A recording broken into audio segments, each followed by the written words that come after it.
우리가 사는 이 사회를 자본주의 사회, 특별히 현대 자본주의 사회라고 이름합니다. 이 현대 자본주의 사회라고 하는 이러한 사회의 특징은 크게 재화라고 하는 것이 굉장히 중요하게 여겨지는 그런 사회를 일컬어서 우리는 현대 자본주의 사회라고 말합니다. 재화라는 것은 간단히 말하면 두 가지로 분류할 수 있는데 돈과 상품이죠. 그러니까 우리가 살아가는 지금의 세상은 돈과 상품이 매우 중요한 그러한 시대를 우리는 살고 있습니다. 근데 이 돈과 상품이라는 것이 연결되어 있는데 아주 밀접하게 연결되어 있는데 뭘로 연결되어 있냐면 가치라는 걸로 연결되어 있습니다. 그래서 상품은 반드시 가치를 지니고 그 가치는 돈이라고 하는 것에 의해서 연결되고 지불되어집니다. 그러니까 이 가치라는 것이 우리 사회에 너무 중요하죠. 그래서 상품만 가치가 매겨지는 게 아니라 이 자본주의 사회 내에서는 사람도 가치가 매겨지죠. 일례로 프로 운동선수들을 보면 각자가 다 가치가 다릅니다. 그렇기 때문에 이 돈과 상품이 연결되어 있는, 가치로 연결되어 있는 사회를 우리는 살아가고 있어요. 그래서 가치평가가 너무 중요합니다. 만약에 이 가치를 평가하는 것이 왜곡되면 어떤 문제가 일어나냐 하면 사회가 무질서해집니다. 굉장히 높은 가치인데 그것을 낮은 가치로 매겨서 만약에 판매를 한다면 사기죠. 만약에 낮은 가치임에도 불구하고 그걸 높은 가치로 매겨서 그렇게 광고를 하고 홍보를 해도 문제가 되는 거예요. 그러니까 가치의 평가가 왜곡이 되면 사회는 무질서해지고 그리고 불안정해지게 돼 있어요. 여러분, 그래서 이 가치를 바르게 평가하는 것이 이 자본주의 사회를 질서 있고 안정되게 만들어가는 데 있어서 굉장히 중요한데, 여기서 그러면 가치를 바르게 평가하기 위해서 중요한 것이 무엇이냐면 기준점을 뭘로 삼느냐가 중요합니다. 가치를 평가하는 기준점. 이 가치를 평가하는 기준점이 잘못돼 버리면 사회는 엉망진창이 되어버리는 거예요. 오늘 이 성경의 본문을 우리가 이미 익숙하게 알고 있고 잘 알 뿐만 아니라 여러 번 여러분들이 이 말씀을 듣고 접했을 텐데, 오늘 이 본문의 말씀을 깊이 있게 들여다보면 이 본문의 말씀은 바른 가치평가를 위한 기준점이 얼마나 중요한지를 우리에게 이야기하고 있어요. 바른 가치평가의 기준점, 그 기준점이 얼마나 우리의 삶을 다르게 만들어갈 수 있는지를 보여주는 굉장히 중요한 본문입니다. 그래서 오늘 이 본문을 통해서 하나님의 백성으로서 이 세상을 살면서 바른 가치평가의 기준을 가질 때 우리의 삶이 얼마나 달라질 수 있는지, 얼마나 바뀔 수 있는지 함께 살펴보며 은혜를 나누길 원합니다. 여러분, 다윗이라고 하는 사람은 굉장히 유명한 사람입니다. 우리가 익히 알듯이 이스라엘의 두 번째 왕이 된 사람이죠. 그리고 이스라엘을 가장 부강하게 만들고 태평성대를 연 아주 용맹스러우며 지혜로운 왕이죠. 근데 이 다윗이 목동에 불과했던 적이 있습니다. 어린 시절에 목동에 불과했던 그 다윗이 골리앗 사건 이후로 이제 사울 왕의 군대에 속한 그러한 군인으로서 성장해 나가게 돼요. 이 성장 과정 속에서 군인의 가장 중요한 것은 무엇이냐면 전투에서 공을 세우는 것인데, 놀랍게도 다윗은 사울의 군대에 속한 이후로부터 전쟁에 나갈 때마다 작고 큰 공을 계속적으로 쌓게 되고 드디어 그러한 공이 축적되어져서 다윗은 사울의 군대의 지휘관의 위치에 오르게 됩니다. 그런데 이 지휘관의 위치도 잘 감당한 것 같아요. 그래서 사울 왕뿐만 아니라 그 왕을 보좌하는 많은 신하들, 그리고 이스라엘 백성에게까지도 사랑을 받고 신뢰를 받고, 그리고 그들의 마음에 흡족함을 주는 그러한 장수로 성장하게 됩니다. 여러분, 그런 가운데서 오늘 이 장면이 나오는 거예요. 이 장면이 있기 전에 다윗이 군대의 사령관으로, 지휘관으로 큰 전투에 나서게 됩니다. 그리고 그 전투에서 어마어마한 승리를 거두고 이제 개선하는 장면이에요. 승리를 거두고, 그것도 큰 전투에서 이스라엘의 운명이 달려있는 굉장히 중요한 전투에서 승리를 거두고 개선하는 이 다윗의 군대를 맞이하기 위해서 수많은 이스라엘 백성들이 이제 거리로 나와서 그 개선 행렬을 맞이하게 돼요. 그런데 이 개선 행렬을 맞이하는 그 장면을 보면 우리는 아주 특징적인 것을 발견하게 되는데 한번 우리 같이 보도록 하겠습니다. 여러분, 거기 6절을 한번 같이 보겠는데요. 본문 6절을 제가 볼 테니까 다시 한번 여러분 눈으로 잘 주목해서 보세요. 무리가 돌아올 때 곧 다윗이 블레셋 사람을 죽이고 돌아올 때 여인들이 이스라엘 모든 성읍에서 나와서 노래하며 춤추며 소고와 경새를 가지고 왕 사울을 환영하는데, 여러분, 군대가 쫙 개선 행렬을 할 때 군대 사령관이 맨 앞에 서죠. 그리고 뒤에 그들의 계급에 해당되는 그러한 순위로 쭉 행렬이 이어지게 돼 있어요. 그런데 이 개선 행렬이 딱 들어오면 왕인 사울 왕이 그 사령관과 함께 개선 행렬의 앞에 서서 이제 백성이 길 옆으로 쫙 도열해서 그 개선 행렬을 환영할 때 같이 행진하게 됩니다. 그러니까 지금 이 장면은 다윗 그 사령관 옆에 사울 왕이 전쟁에 참가하지는 않았지만 나라의 왕으로서 그 승리를 함께 누리는 그러한 장면입니다. 그런데 그때 주변에 모든 이스라엘의 여인들이 나왔다라고 얘기를 해요. 많은 남성들과 어른들, 노인들도 나왔겠죠. 그런데 여성들이 쫙 나왔습니다. 여성들이 나왔는데 뭘 갖고 나왔냐 하면 악기를 갖고 나왔어요. 여기 살펴보시면 소고와 경새라는 게 뭐냐 하면 우리말로 말하면 깽거리와 북이에요. 여러분, 사람의 감정을 막 불러일으킬 수 있는 것이 뭐냐면 타악기예요. 여러분들이 뭐 민속촌에 가거나 이랬을 때 막 깽거리를 치면서 북을 치면 어때요? 마음이 차가우시던가요? 막 그냥 어깨가 들썩들썩하지 않습니까? 거기서 좀 더 흥이 있으신 분들은 거기서 막 일어나서 춤을 추겠죠. 아마 제가 그럴 것 같아요. 제 아이들이 창피해 막 이러겠죠. 근데 그런 흥이 일어나는 거예요. 막.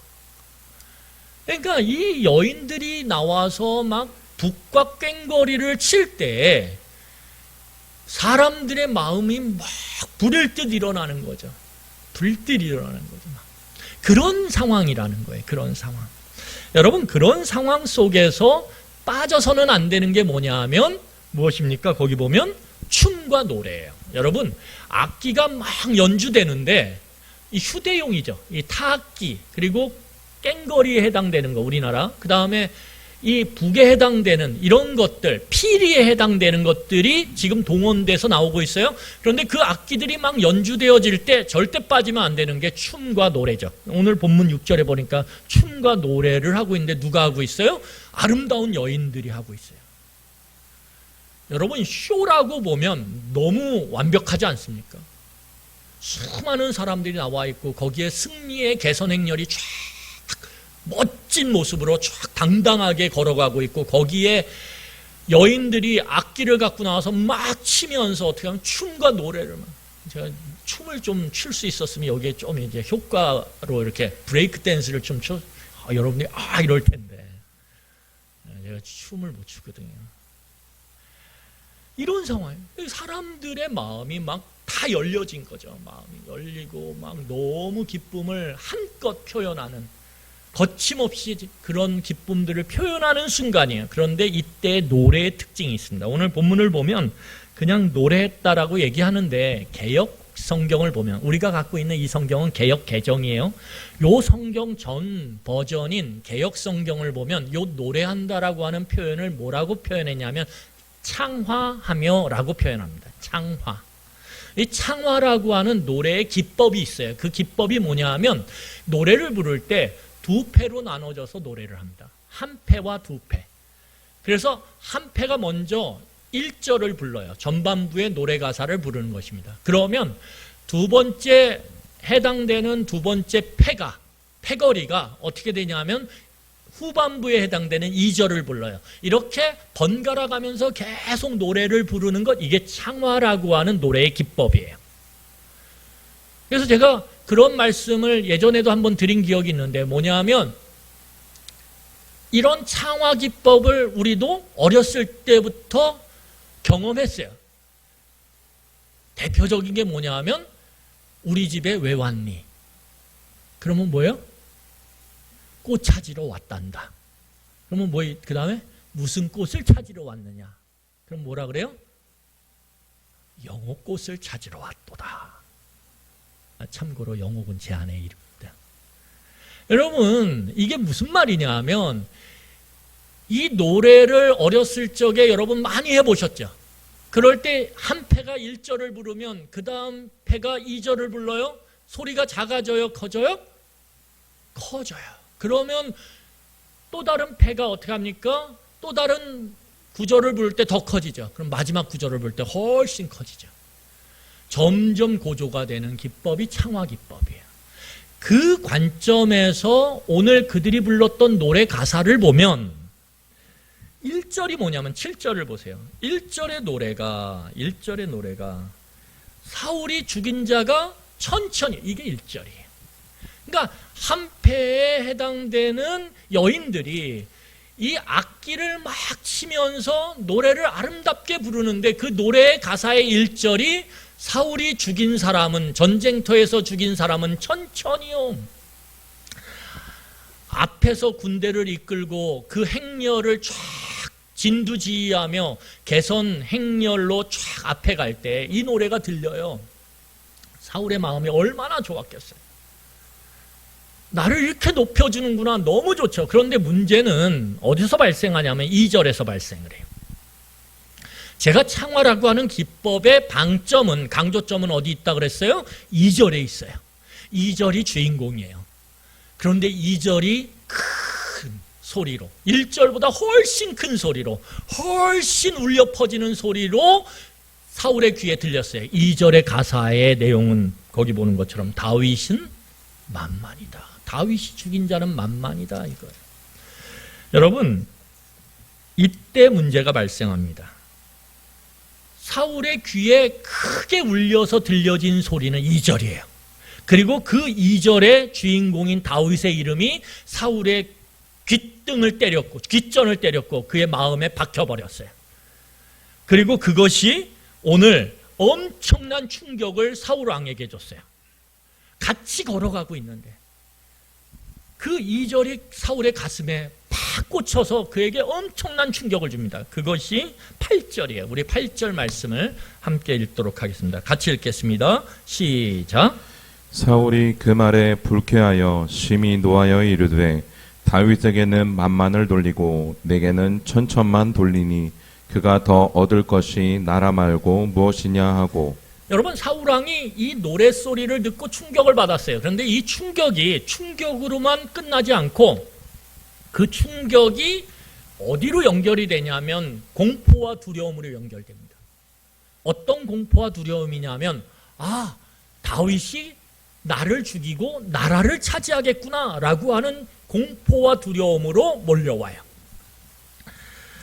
여러분, 여기서 중요한 것은 무엇이냐면, 그리고 명확하고 분명한 건 무엇이냐면, 지금 사울 왕이 여인들의 노랫소리를 들으면서 느꼈던 충격, 그리고 그 충격을 넘어 공포와 두려움을 느끼게 되는데 그것은 다 가짜라는 거예요. 이게 중요합니다.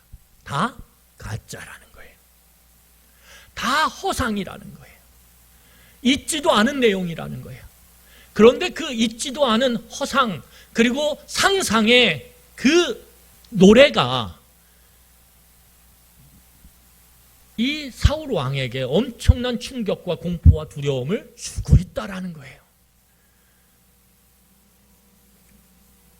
여러분, 놀라운 것은 이렇게 노랫소리가 만들어낸 사울 왕의 상상과 허상이 이 노래를 들은 이후로부터 사울 왕의 모든 삶을 지배했다라는 거예요. 여러분, 이게 중요합니다. 가짜인데, 허상인데, 그가 생각했던 게 거짓인데, 그럼에도 불구하고 그의 생각이 그 이후로부터 사울 왕의 모든 삶을 다 죽을 때까지 지배해요. 여러분, 억울하지 않습니까?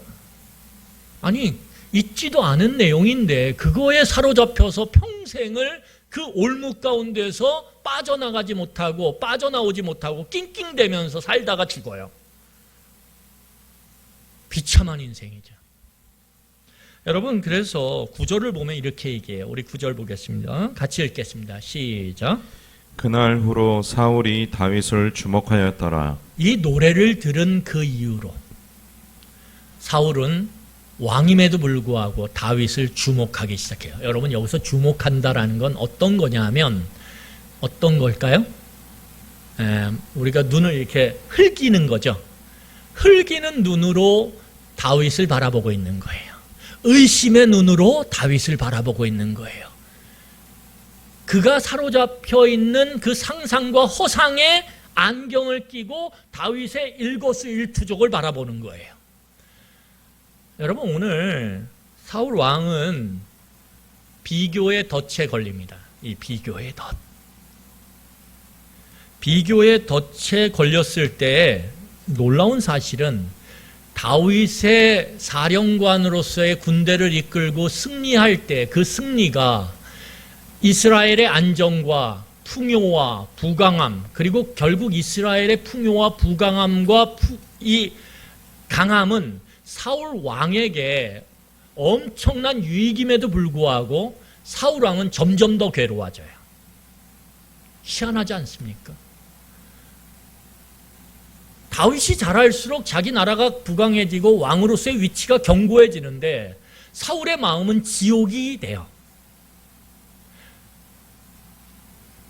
여러분, 이 사울 왕이 이 비교의 덫에 걸리자마자 그때서부터 다윗을 시기하고 질투하기 시작해요. 다윗을 시기하고 질투해요. 이 비교의 덫에 딱 걸리면 그 비교의 대상이 된 그 사람을 시기하고 질투하게 됩니다. 그러면 시기하고 질투하게 될 때 우리 안에 어떤 감정이 일어나냐면 미움의 감정이 일어나요. 미움의 감정이 일어날 때 사람은 반드시 그 미움의 대상을 공격하게 돼 있어요. 제가 몇 차례 말씀드렸던 것처럼 힘이 없으면 뒤에서 말을 해요. 그걸 우리는 뒤에서 말한다. 그래서 뒷이야기, 그걸 한자로 하면 뒷담화라고 이야기해요. 힘이 있으면 직접적으로 공격을 해요.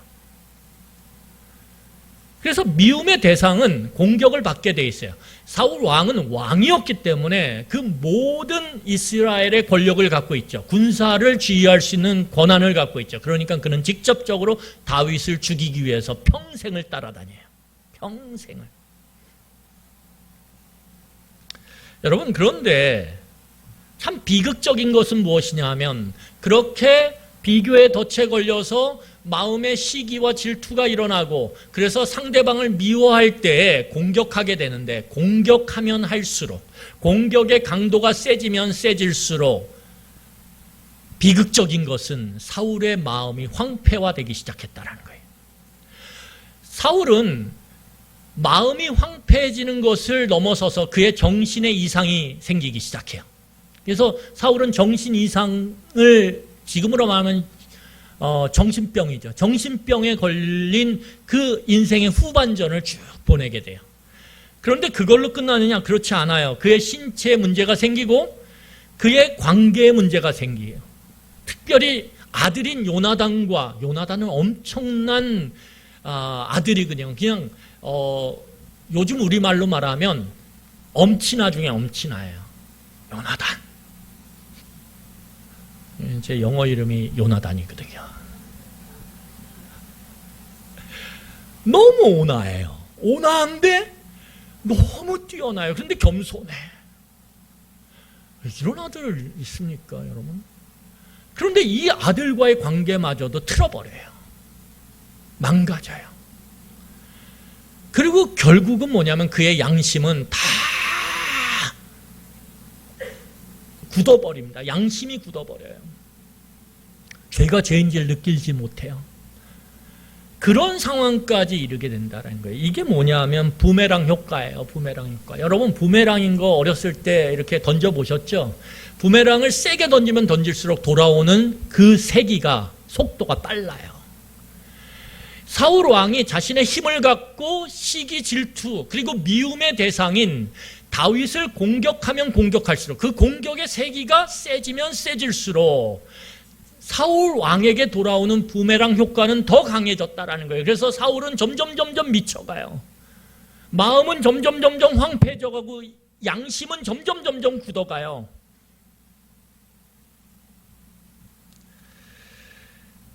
그래서 사울은 마침내 블레셋이라고 하는 나라와의 싸움을 했던 길보아 산에서 결국은 죽습니다. 비참하게 죽어요.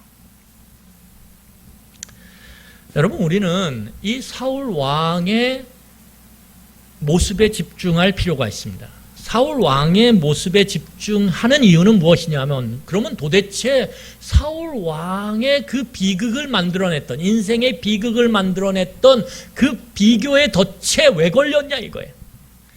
왜 비교의 덫에 걸릴 수밖에 없었냐. 왜냐하면 사무엘상 9장을 보면 사울 왕이 되기 전에의 사울 왕이 어떤 사람인지에 대해서 소개를 해요. 사무엘상 9장에. 사무엘상 9장에 나오는 사울 왕이 되기 전의 모습은요, 거의 완벽해요.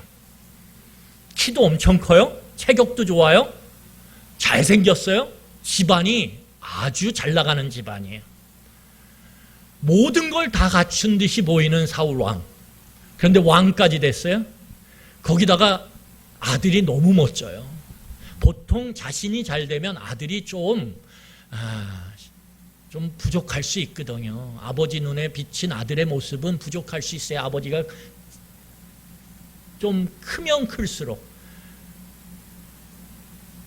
그런데 그 아들은 아버지의 버금가는 아들이에요.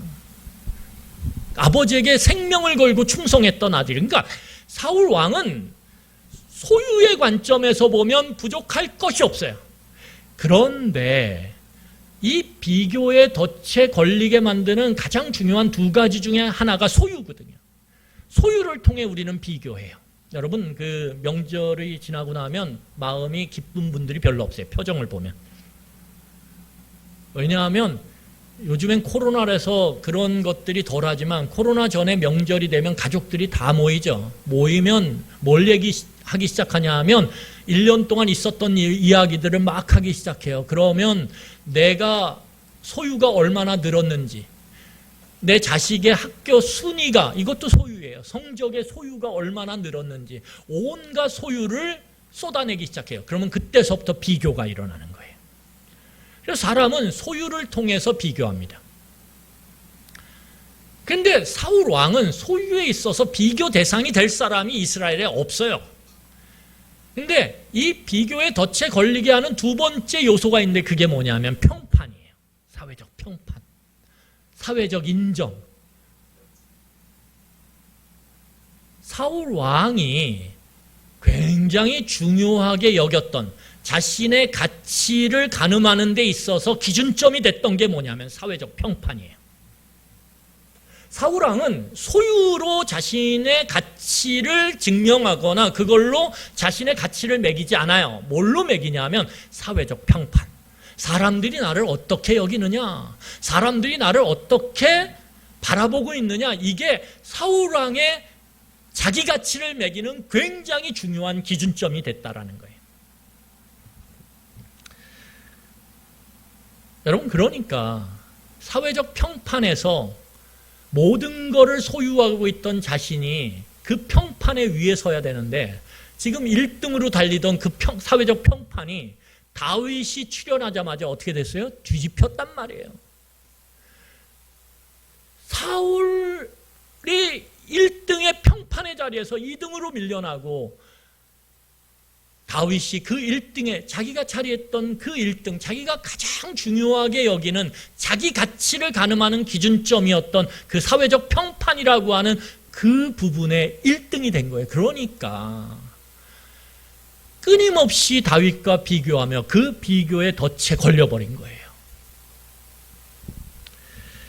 여러분, 사울이 자신의 가치를 가늠하는 기준점으로 삼은 이 사회적 평판, 그로 인한 비교의 덫에 걸리는 순간 그것을 빠져나오는 게 거의 쉽지 않습니다. 비교의 덫에 걸리는 순간 어떻게 되냐 하면 점점 그 덫이 자기를 꽉 옮아매게 돼 있어요. 그러면 그 비교의 덫에서 빠져나올 수 있는 방법은 하나 있어요. 그게 뭐냐면 상대방이 없어지는 거예요. 그래서 비교의 덫에 걸리는 순간 제로섬 게임이 돼요. 내가 죽든 상대방이 죽든 둘 중에 하나가 죽어야만 그 비교의 덫으로 인한 그 작용들이 멈추게 돼 있어요. 그런데 그런 일은 일어나지 않죠. 내가 그 사람이 돼야 돼요. 사울 왕이 다윗이 돼야 돼요. 그래야만 비교의 덫에서 벗어날 수 있는데 그런 일은 일어나지 않아요. 사울이 어떻게 다윗이 됩니까? 그렇기 때문에 사울은 다윗을 죽여야 돼요. 말로 죽이든 아니면 행동으로 죽이든 죽여야지 자기가 가치 있다라고 여겨지며 그 비교의 덫에서 벗어날 수 있는 거예요. 잠시지만. 이게 제로섬 게임이죠.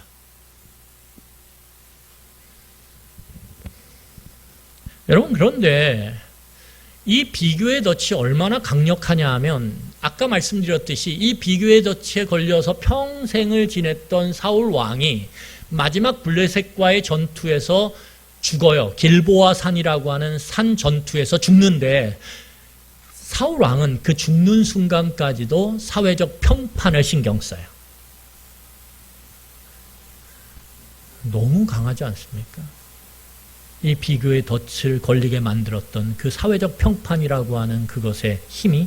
자, 그래서 오늘 한번 본문을 같이 보도록 하겠습니다. 우리 사무엘상 31장 3절부터 5절이에요. 자, 앞에 나오니까 한번 보세요. 사무엘상 31절 3절부터 5절. 자, 우리 한번 같이 읽도록 하겠습니다. 시작. 사울이 패전함에 활 쏘는 자가 따라잡으니 사울이 그 활 쏘는 자에게 중상을 입은지라. 그가 무기를 든 자에게 이르되 내 칼을 빼어 그것으로 나를 찌르라. 할례 받지 않은 자들이 와서 나를 찌르고 모욕할까 두려워하노라. 하나 무기를 든 자가 심히 두려워하여 감히 행하지 아니하는지라. 이에 사울이 자기의 칼을 뽑아서 그 위에 엎드려지매 무기를 든 자가 사울이 죽음을 보고 자기도 자기 칼 위에 엎드려져 그와 함께 죽으니라. 여기 보면 이 길보아 전투에서 블레셋 궁사의 활에 맞아서 치명상을 입어요. 그래서 피할 수가 없어요. 전쟁에서는 지금 거의 패전에 가까운 상황이거든요. 그러니까 피해야 되는데 피할 수가 없습니다. 화살을 맞았기 때문에. 그래서 어떻게 하냐면 자신의 부관, 옆에서 자신의 칼을 갖고 따르던 그런 부관들이 있어요. 왕들은 칼을 안 들어요. 무거우니까. 그래서 이 당시에 전투를 할 때는 그 왕의 칼을 드는, 쉽게 말하면 신하가 있습니다. 그런데 그 신하 보고 뭐라고 얘기하냐면 그 칼을 갖고, 네가 갖고 있는 칼을 갖고 나를 찌르라는 거예요. 찌르는 이유는 뭐냐면 거기 중간에 나오죠. 할례도 받지 않은 그들이 와서 나를 찔러 모욕할까 두렵다. 이게 무엇입니까? 사회적 평판이죠. 내가 이방인에게 찔려서 죽었다라고 하는 그 모욕을 당할까 봐 두려워서 어떻게 해요? 옆에 있는 그 부관에게 날 찔러 죽이라고. 네가 먼저 이렇게 요구하는 거예요. 그러니까 이 비교의 덫에 걸리게 만들었던 사회적 인정, 사회적 평판에 대한 그 집착이 이 사울이라는 게 얼마나 강했던지 죽을 때까지 그걸 놓지 않아요. 죽을 때까지 그걸 놓지 않아요.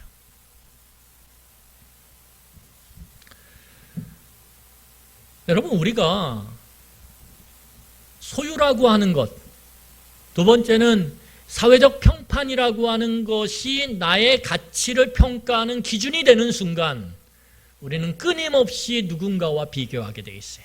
비교하게 돼 있어요. 그 사람이 누구냐는 중요하지 않아요. 그 사람이 하는 일이 뭐냐가 중요하지 않아요. 어떤 상황 가운데 있든 이 두 가지의 기준점이 내 가치를 평가하는 기준이 될 때, 내가 뭔가 많은 것을 얻게 될 때 어깨가 펴지고 턱이 탁 올라가면서 마음에 뿌듯함이 든다면 우리의 기준점이, 우리의 가치를 평가하는 기준점이 소유라는 거예요. 내 자녀의 학교 성적의 순위가 올라갈 때 뭔가 얼굴에 환한 미소가 지어진다면 우리의 가치의 평가의 기준이 그거일 수 있다라는 거예요. 그런데 그걸로 내 기준점을 삼는 것이 얼마나 위험한 일이냐면 그 순간 우리가 알지도 못하는 그 아이의 친구, 내 자녀의 친구를 우리는 그 아이의 성적이 내 아이의 성적보다 올랐다라는 이유만으로 그 아이를 시기하고 질투하게 돼 있어요. 무섭지 않습니까?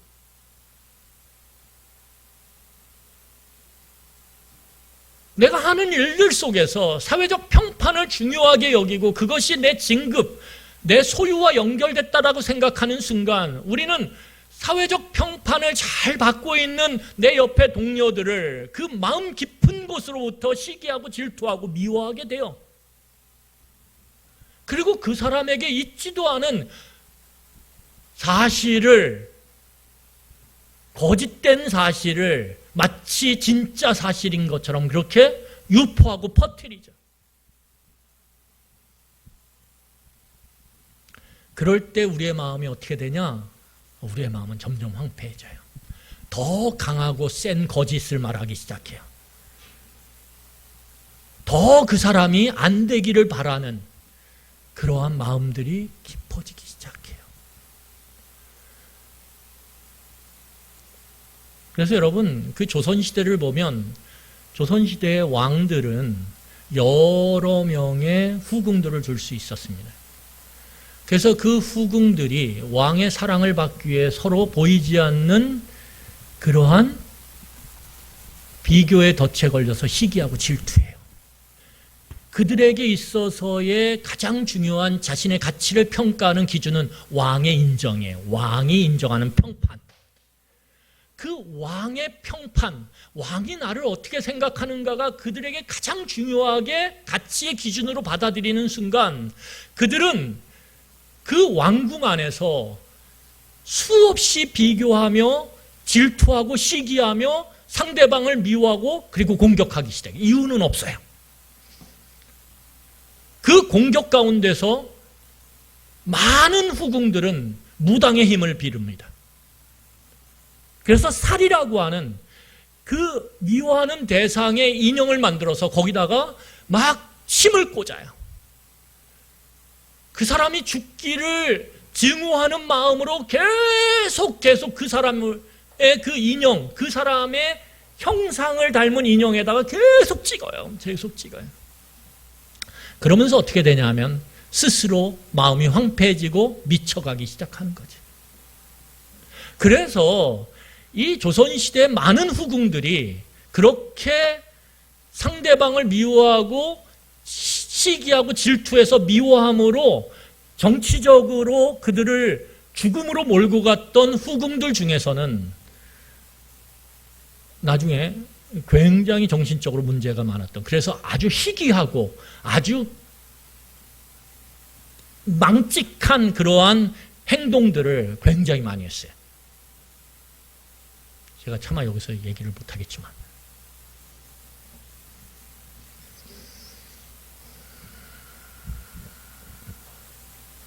여러분, 그러면 우린 여기서 질문을 던져야 돼. 그러면 여러분이나 나나 다 비교의 덫에 빠질 수 있는 가능성? 아니, 지금 빠져 있을 수도 있어요.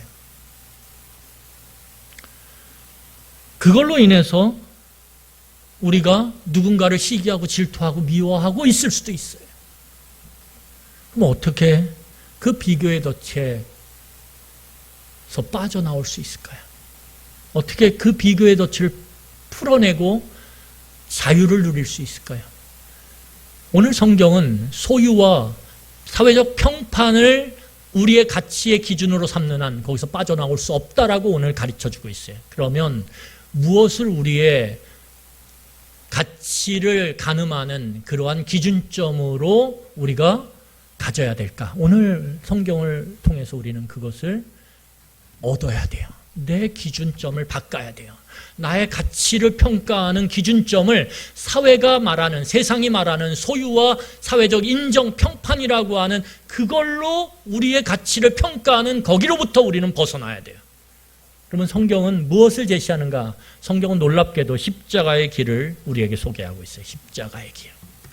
여러분, 예수님께서 이 십자가의 길을 가실 때 예수님께서는 소유로부터 자유하십니다. 소유를 상대화하세요. 끊임없이 소유를 상대화하세요. 예수님은 소유를 절대화하지 않으세요.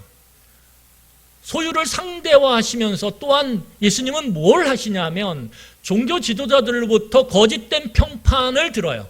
사랑했던 가족들로부터 잘못된 오해의 평판을 들어요. 그럼에도 불구하고 예수님은 거기에 굴하지 않아요. 그 평판 때문에 자신이 가는 길을 멈추거나 뒤돌아서지 않아요. 이 십자가의 길을 가면서도 그 거짓되고 왜곡된 가족과 종교 지도자들의 사람들의 평판과 인정에도 불구하고 예수님은 끝까지 십자가의 길을 갑니다. 자신의 생명을 잃어버리는 그러한 소유의 최대치, 그 소유의 박탈의 최대치를 경험하면서도 예수님은 십자가의 길을 가요. 놀랍지 않습니까?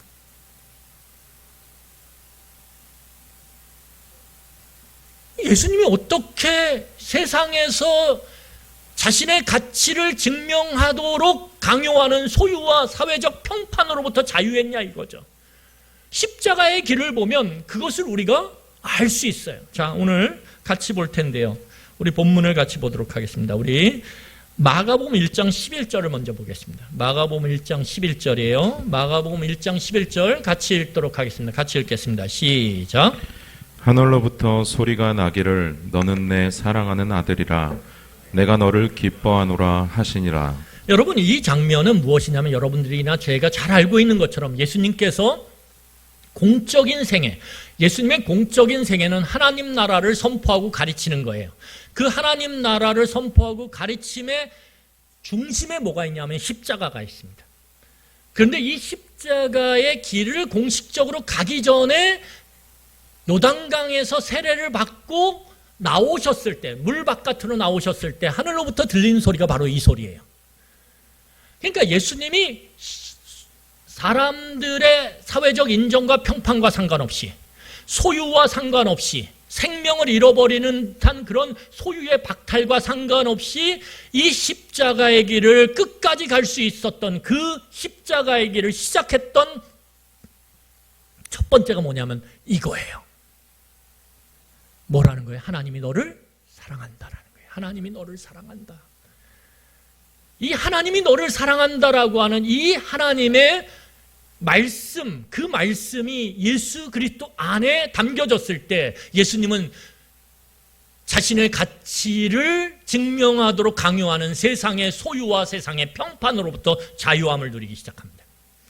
여러분, 자, 우리 마태복음 17장 5절이에요. 마태복음 17장 5절 말씀을 함께 살펴보도록 하겠습니다. 마태복음 17장 5절 같이 읽겠습니다. 시작. 말할 때에 호련히 빛난 구름이 그들을 덮으며 구름 속에서 소리가 나서 이르되 이는 내 사랑하는 아들이요 내 기뻐하는 자니 너희는 그의 말을 들으라 하시는지라. 여러분, 이 마태복음 17장 5절의 말씀이 하늘로부터 들려지는데 이 말씀이 들려진 이후에 나타난 일이 뭐냐면 예수님이 이 말씀을 들은 다음에 십자가의 길을 제자들에게 이야기합니다. 쉽게 말하면 이제 본격적으로 십자가의 길이 시작되는 거예요. 이제 예수님이 죽음을 향해서 본격적으로 테이프를 탁 끊고 문을 열고 들어가시기 시작하는 겁니다. 그런데 그 십자가의 문을 들어가시는 가운데서 예수님을 붙잡아줬던 예수님의 가치를 스스로 평가하게 만들었던 기준점이 뭐냐 하면 하나님이 너는 내 사랑하는 아들이다. 이거예요, 이거. 네가 어떤 상황에 있든지 사람들로부터 거짓 평판을 받고 왜곡된 평판을 받고 그것이 가족들로부터의 손가락질이든 아니면 너의 소유가 다 이루어져서 생명까지 잃어버리는 십자가의 그 가운데 있을지라도 천지의 창조주이신 하나님은 너를 여전히 사랑한다. 이거예요.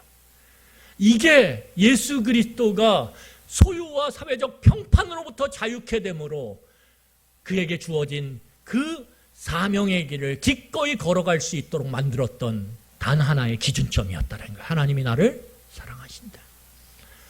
여러분, 예수님을 믿음에도 불구하고 우리 소유가 이뤄졌을 때, 내 사회적 평판이 거짓됨으로 땅에 떨어졌을 때 우리는 죽고 싶다라고 얘기해요. 못 살겠다라고 얘기해요. 그런데 거기에 대해서 예수님은 다른 길을 우리에게 제시하고 있어요. 아무리 그럴지라도 하나님은 여전히 너를 사랑하신다.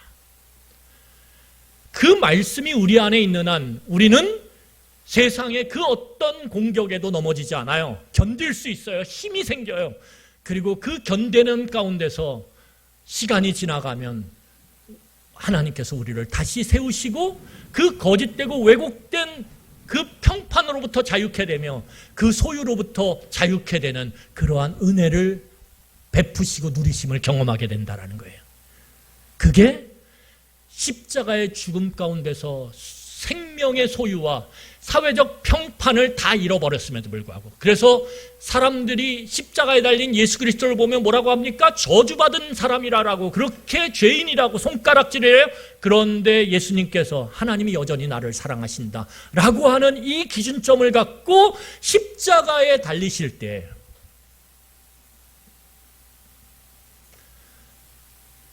예수님은 부활의 영광으로 다시 무덤을 여시고 일어나세요. 그리고 우리는 그분을 구원자라고, 주님이라고 오늘 믿고 따르고 있다라는 거예요. 하나님은 그에게 모든 권세를 주셨다라고 성경은 이야기해요. 생명을 주는 권세까지도 예수 그리스도에게 주심으로 우리가 예수 그리스도를 만나게 될 때 우리의 생명이 소생케 되는 은혜를 누리게 된다라고 하나님은 말씀하고 계십니다. 예수님을 견디게 만드셨던 그 기준점이 하나님이 나를 여전히 사랑하신다. 여러분, 말씀을 정리하도록 하겠습니다.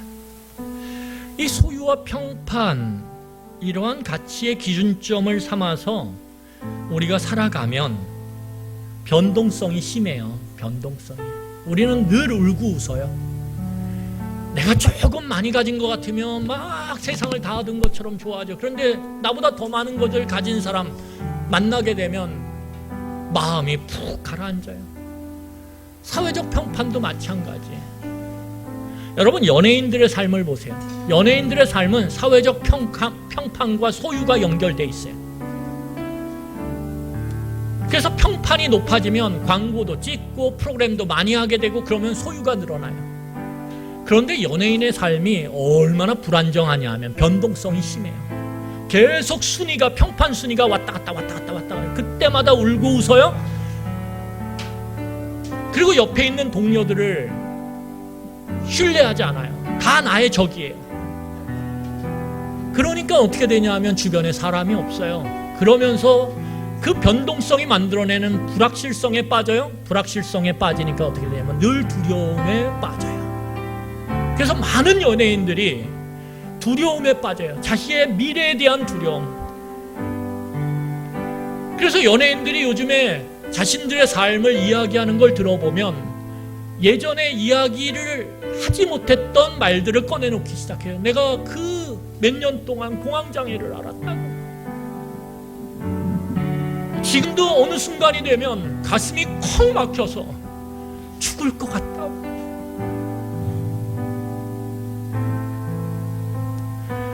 왜냐하면 그들이 자신을 평가하는 세상의 그 소유와 그 평판으로부터 자유함을 누리지 못하고 있거든요. 여러분, 이건 우리도 마찬가지예요. 그래서 방법은 하나예요. 기준점을 바꾸셔야 돼요. 그렇다 그래서 소유를 난 무소유로 살래, 그런 얘기 아니에요. 나 사회적 평판 염두에 두지 않고 그냥 막 살래, 그런 얘기 아니에요. 여러분, 우리가 살아가면서 인간다운 삶을 살아야죠. 그것은 소유와 평판을 무시하진 않는 거예요. 하지만 그것이 나의 삶의, 나의 가치의 기준점이 되는 걸 우리는 거부해야 된다는 거예요. 거부하셔야 돼요. 그걸 받아들이는 순간 우리는 비교의 덫에 빠질 수밖에 없어요.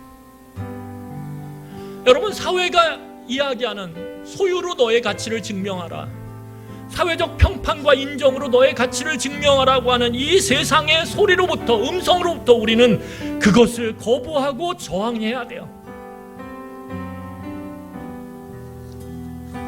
여러분, 하나님의 사랑만이 우리를 비교의 덫으로부터 건져낼 수 있다는 사실을 기억하셔야 됩니다.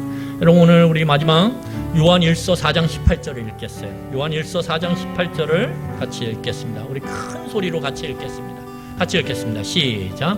사랑 안에 두려움이 벗고 온전한 사랑이 두려움을 내쫓나니 두려움에는 형벌이 있음이라. 두려워하는 자는 사랑 안에서 온전히 이루지 못하였느니라. 여러분, 변동성이 가져다주는 불확실성, 그 불확실성이 가져다주는 두려움. 여러분, 앞에 눈에 보이는 사자 두렵지 않아요? 물론 두렵죠. 그런데 더 두려운 게 뭔지 아세요? 그냥 수풀인데, 덤풀인데 그 덤풀이 뭔가 막 흔들리고 움직일 때 우리는 두려워요. 왜요? 그 속에 뭐가 있는지 모르거든요. 불확실성이 두려운 거예요. 소유와 평판을 우리의 가치의 기준으로 삼는 순간 우리는 이 변동성과 불확실성에 빠질 수밖에 없어요. 그래서 늘 두려움 가운데 우리는 옥죄며 살아갈 수밖에 없어요. 그래서 오늘 말씀하시는 거예요.